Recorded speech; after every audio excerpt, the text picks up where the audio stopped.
To stay relevant in the marketplace, organizations have to divide the work into three categories: work that will be done by technology, work that will be done by humans, and the third category is work that will be done by humans with technology. My name is Abhijit Bhaduri, and this is exactly what I do for my clients.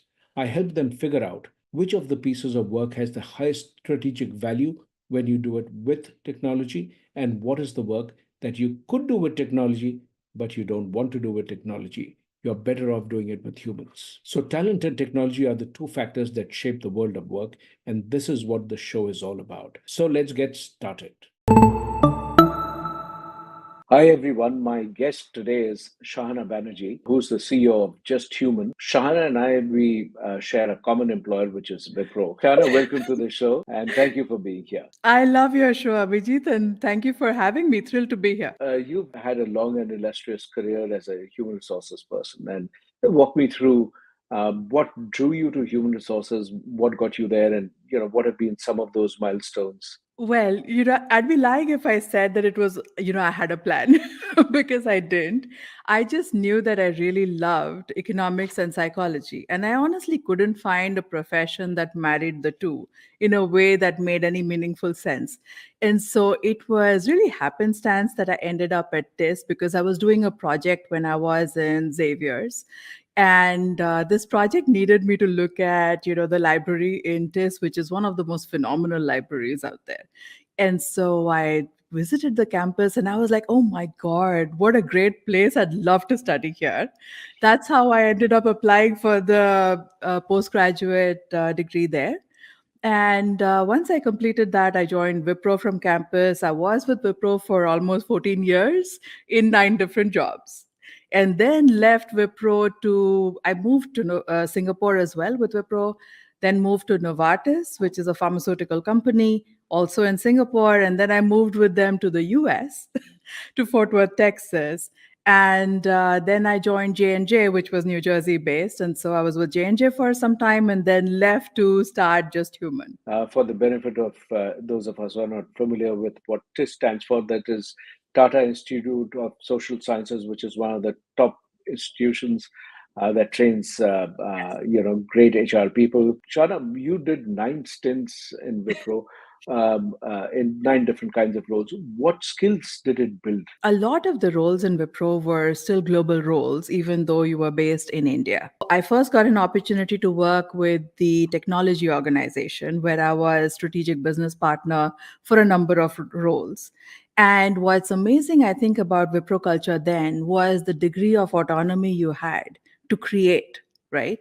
And so for me, I think that was like liberating in so many ways because I felt like I really got to make a mark on the company. So my Sure. first year, I've just joined. I've never worked before, just out of campus.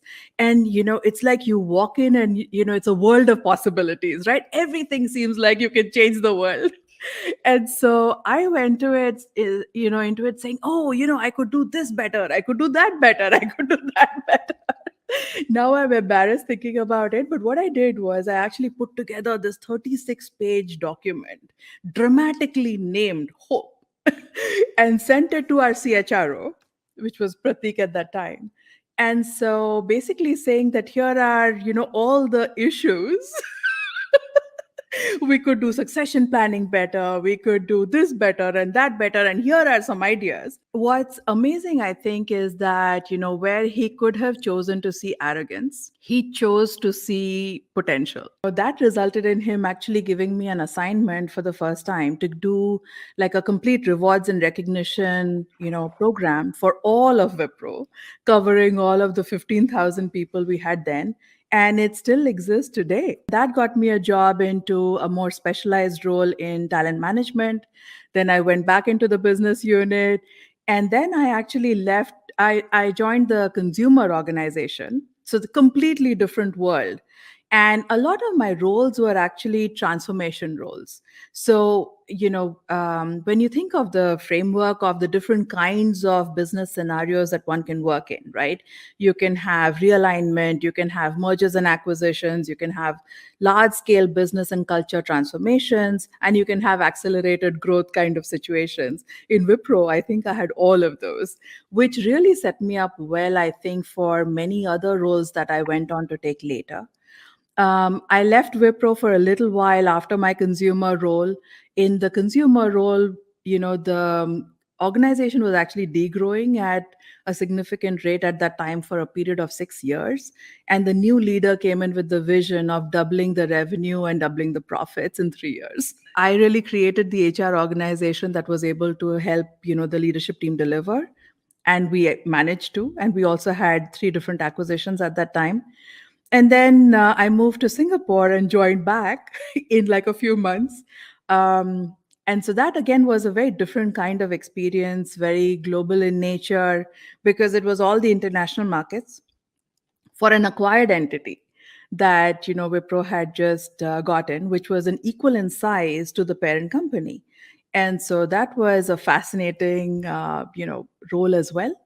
And then I ended up leaving and joining Novartis. Somebody is sort of contemplating whether they should really pursue a role in human resources, what are some of the things that you would ask them to think about as they are planning their career? What should they do, not do? If they had 5 minutes to get advice from you, what would you tell them? So one of the things is, how do you really want to look at your career, right? And I think there are almost 3 different paths that you can go down. The first is the ladder, right? So you're sort of going from role to role of increasing responsibility. What happens, the pros are that it can be sometimes really fast. The con is that it can be really crowded, but also it doesn't mirror the complexity of issues that you will have to deal with when you are in a senior position. And therefore, you might sometimes be out of your depth if you are only following the career path that is a ladder. The second one, I think, is like string of pearls, right? So you're basically chasing fun and excitement.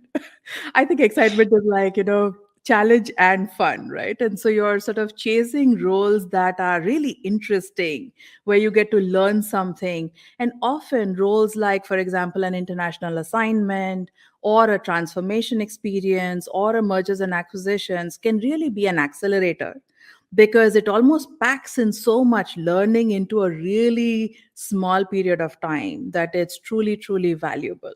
You learn skills that are invaluable from being an integrator, right? And bringing diverse points of view to the table and finding common ground. Two, I think, finding who you are as a leader in these very, very different contexts and scenarios. So I think that's really the second one. The third, I think, is one that I figured out recently because I had someone on my podcast just this week who talks about it. And that's the treasure hunt, right? So you have a very specific goal. And in her case, so this lady's name is Shelley Archambault, first Black African first African American woman to be in IBM at a top, P&L role. Then she became CEO at 40, was a board director at 43, is on the board of Verizon. And her whole, I've never seen a more determined woman than her. And so her role is really, she had a vision to be CEO when she was 16.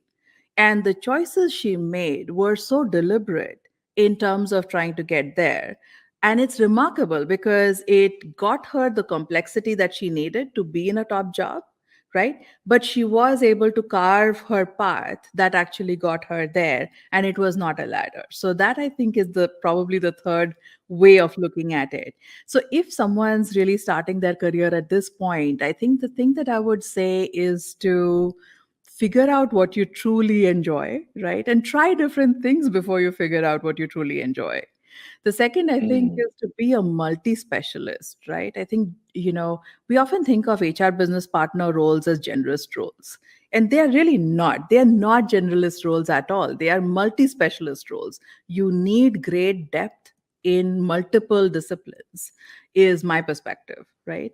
Then I think the third is you need to be an agile talent, right? Which essentially means that you need to be the kind of person who the company can rely on, right, in different situations. So for example, in a transformation, you always are hungry for people who can step in and really make something better, right? And if you are that person, I think doors open for you. You described the three parts. While you could climb the ladder, which to me is you're driven by speed, speed of your Yeah. milestone. How quickly can you hit the next milestone is what Yes. drives you. Yeah. In the second instance, when you're thinking about, the building that complexity, you're really driven by, variety that you sort of look at that. Yeah. And the treasure hunt is the third model, which is where, you have a particular map planned out, but that map actually needs, fairly, you're almost like you have the job description in mind. So, like this person had the CEO role in mind, and therefore says that I need to have these kind of complex assignments to be able to get to that particular role. Yeah. And so it's a preparation for a role, which is really Yeah. the third model that you're looking I think the best at. part of the string of pearls or the treasure hunt is that there's only one of you, because no one else can replicate the blend of experiences that got you where you are. Right. So we talk about being one in a million. This would be your 1 in 8 billion people. So you're bringing really your is just your vision at all into the into the role and your career path. Do you think a lot of people start off with that kind of vision, or is that something more rare and more people try one or the other? In What? hindsight, everything looks planned, right? It really was not. I think I just sort of, whenever I approached an assignment or I was asked to consider an assignment, I think I always sort of looked at, would I be able to learn and grow in this role, right? Are there new skills, technologies, muscles that I don't even know I need to build, that I can develop there? And I think the third would be that, is there growth from a leadership standpoint? Will it challenge me, right, to be a better leader? And I think those really helped me pick the roles that I ended up in. And I do think that each of those, I have to say, right, really helped me fulfill the goals that I had. You also decided to then pursue an opportunity in becoming an executive coach. And what is the kind of person who does well as an executive coach? What are the, if somebody had to decide for themselves, Yeah. is this something that I should take up? What are the signs that you should be looking for? Hmm. That's a great question. For me, I think, as I look back at my career, right, a large part of my career was about breadth. It was about impact across thousands of people, hundred of countries, so many different hundreds of leaders, etc., etc. I want this part of my career to really be about depth, about making a difference to one single person in a really meaningful way. And so I think that's definitely a driver for me to be an executive coach. And the moment that you're in a coaching session and someone that you're talking to has, an epiphany, right? You can see their entire energy shift. You can see the spark in their eyes. They're like, suddenly, right? They're like about to take off, and you're like, oh my God, that is the coolest thing ever. And probably the most fulfilling thing for me, as a person. And so I think if that's what gives you joy, you should definitely think of executive coaching. When I look back at my career and look at all of the pieces that, really were the most fun for me or that I derived the greatest enjoyment from, I think it was really, leading large, diverse global teams who honestly have been my pride and joy over the years.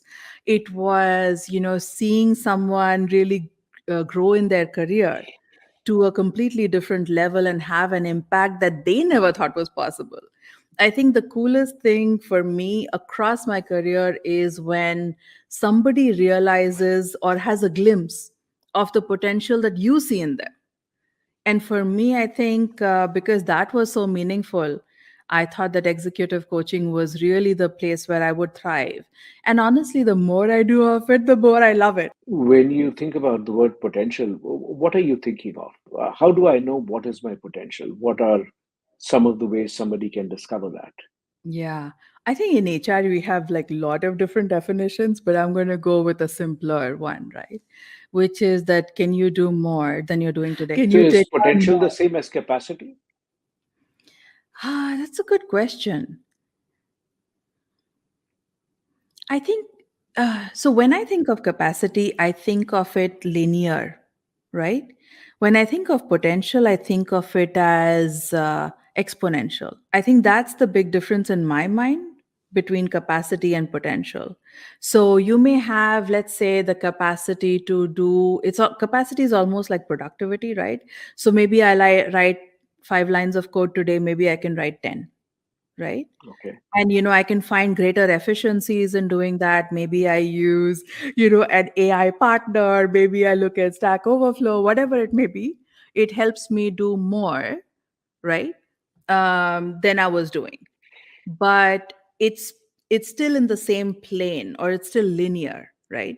If I Mm. can create now completely different things because Yeah. of the fact that I can code, right? If I can build a new product, if I can create a new solution that can really help people, that is, I think, more potential. The thing is, I think we often don't realize what our true potential is, because somewhere between childhood and adulthood we lose the ability to try, or we are Mm. afraid to try.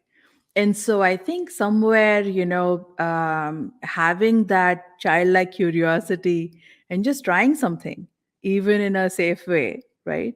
Or Mm. even with reasonable safeguards that can help you Right. get the comfort that it's okay to try. I think that's probably worthwhile. That when you think about potential, you're really looking at building complexity in multiple Mm. ways. Now, the Yes. complexity could be a change of the context that Yes. you are looking at. So, your ability to get into the unknown, because you may have a view of what you are capable of, but it's only when you do it. So, Yeah. that's when you actually realize that, oh, I can do this and I could do a little more provided I have this. So, you Yeah. begin to realize the gap as well as the ways to bridge the gap. And that's how you keep realizing your potential Yeah. in some Love that. senses. Beautifully said. Much better than I did. No, no, no. I mean, it's really triggered by what you said, and so it's the credit goes to you on that. But uh, you've done some work in the area of mindful leadership. Yes. What is mindful leadership, and how is this different from any other form of leadership?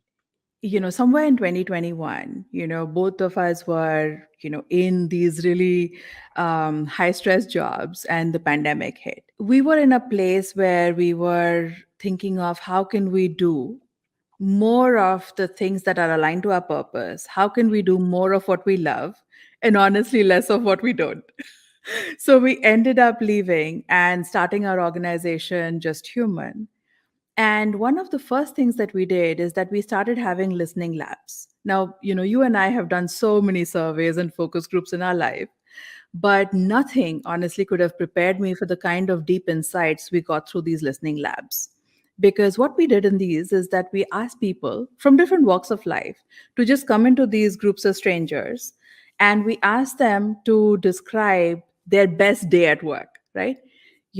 What was it about their best day at work, the day that they felt alive, they felt on top of the world, they felt a sense of achievement, the joy of discovery, right? Felt fulfillment.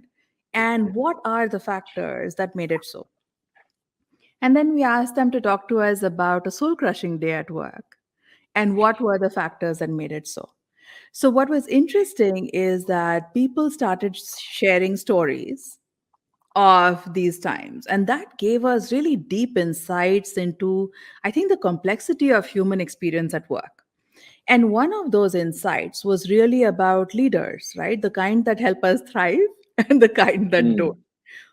There is a mountain of evidence that we have a leadership crisis on our hands, but nobody seems to be talking about it, right? And so, I really started digging because research is honestly my rabbit hole, my favorite rabbit hole, I should say. And so I dug and dug and dug. And one of the first things was that, we were trying to figure out what makes a great leader. And the stories that people shared were all about leaders who took chance on them, right? Somebody who had their back in a crisis, right? Even at personal risk to themselves. And so we were trying to figure out what makes a leader, right? Trust someone even when someone hasn't earned their trust yet. What makes a leader, right? Have someone's back even at personal risk to themselves. What makes a leader trust someone even when trust is not earned? And so, nothing that we were reading was answering that question because, a lot of our research, lot of the training programs, everything that we have done so far really is about, I think it follows one of two sort of paths. It talks Hmm. about, here are great celebrity CEOs, right, or leaders, and here are the competencies that they have. So you should also have them.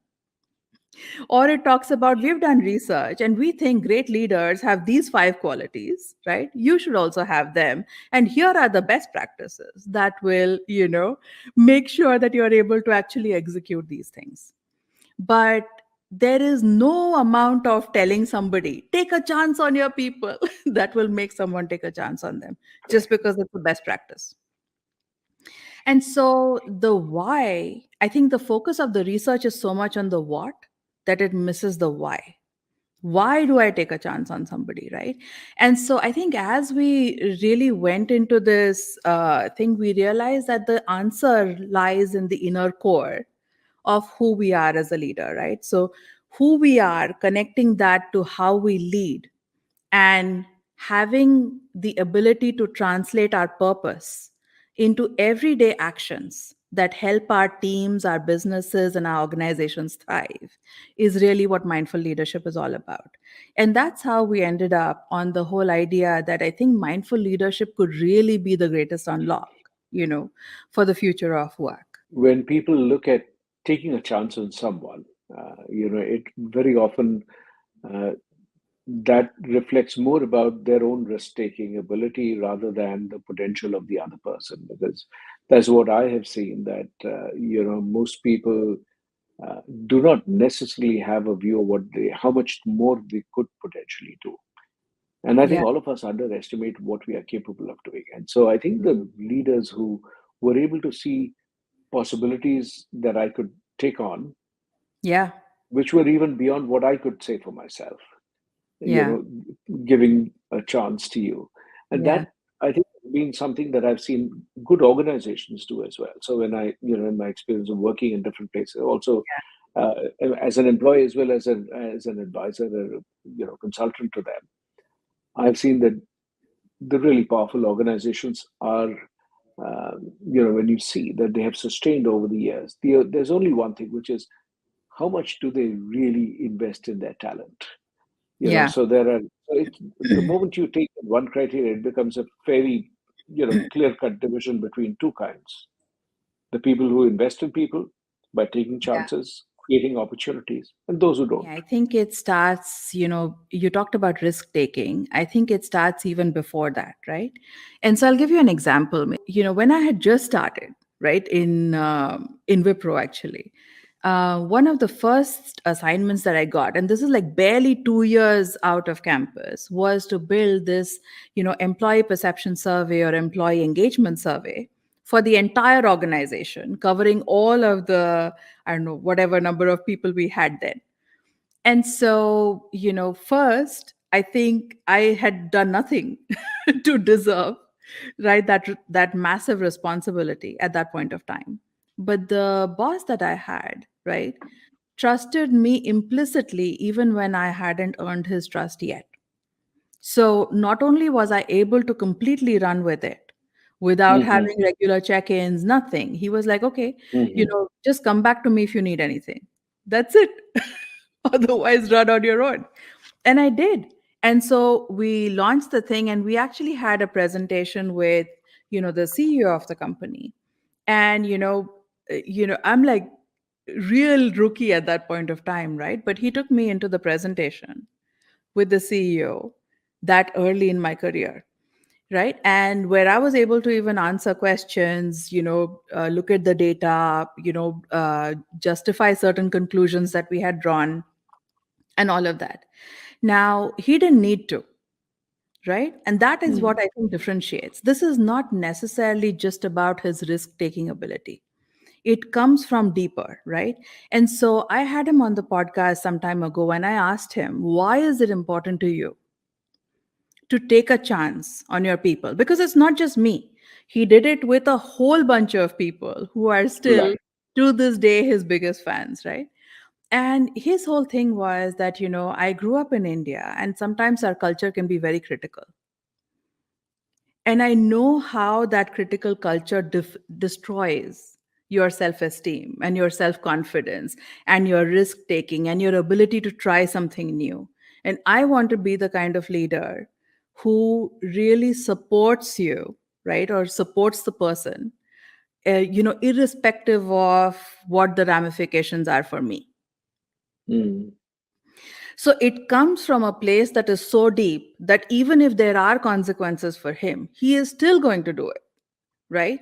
And that is not just about the fact that he has a risk taking competency or ability. It comes from Mhm. so deep within him that it makes him that kind of a leader. So I think the biggest thing about mindful leadership is that you have to spend that time doing the inner work, figuring out who you really are, right? What's truly important to you? What drives you? What would you miss if you didn't have it in your life at all? Right? And that then you're able, if you're able to connect that to then how you lead, right, then that makes one level of connection. When you're able to Mm. translate that like he was into actual actions, irrespective, I'm sure his heart was in his mouth when he was giving me the responsibility, but he did it anyway. And so that I think makes the, and that's why he's memorable to me. He's my best boss, right, that I've ever worked with, because of the fact that he took a chance on me. And I think for a lot of people, as we saw in our listening lab as well, the leadership is personal, right? It's about the impact that this leader had on me, right? That makes the biggest difference. And therefore, I think mindful leadership is so critical because we get so lost in all these best practices, right? One on ones and development plans and this and that. Actually, I was really mortified to realize that my best leaders did none of the best practices, and my worst leaders actually did all of them. So I was like, oh my God, does best practices make you the worst leader? Obviously, I'm being silly, right, to make a point, but it's true that we sometimes focus on the wrong things because we have all these ideas about best practices and things like that, when in reality we are missing, I think, the biggest point, which is how can we help leaders truly discover why they want to be leaders in the first place. When you're thinking about your career, to be able to actually get the broadest set of Yeah. experiences, to choose an organization which believes in offering that possibility. Sometimes it can be a startup, where you pretty much land up doing everything, and that can be one of the ways in a very small canvas, but you get to do pretty much anything and everything. That can be one way to do it. Or you go to a larger organization where the canvas is so large that you can pretty much start painting anywhere and still get those many experiences. The second thing that I sort of picked up from you today was that, in terms of leadership, the real test for leader is the kind of opportunities they provide and craft for, Yeah. the people in the team, taking a bet on people, even though they're afraid. It's really like letting, the co-pilot fly the plane, even though you're worried that if this crashes, both of you go. So Yes. still to be able to take that chance is Yeah. such a strong way in which you can build that. So I think those were for me the real big ticket items that I would try and sort of keep in mind as I sort of work with other people. Career? But Well, two things I wish I had done earlier in my career. One is that I wish I had been more mindful of developing my leadership brand earlier on. mm, I Mhm. think, doing that deep dive, understanding your core and crafting a brand really helps others help you. Right. And so I Mhm. think that's one piece of advice that I would definitely give people. And the second is, I think I wish I had learned the power of coaching earlier in my career. And Thank so, you so very much. It was lovely. I mean, I especially like that, the ability to have a coach, a transition coach in so many ways can be such a game changer. Thanks a yeah. lot for being here with us today and hope to have you back again sometime soon.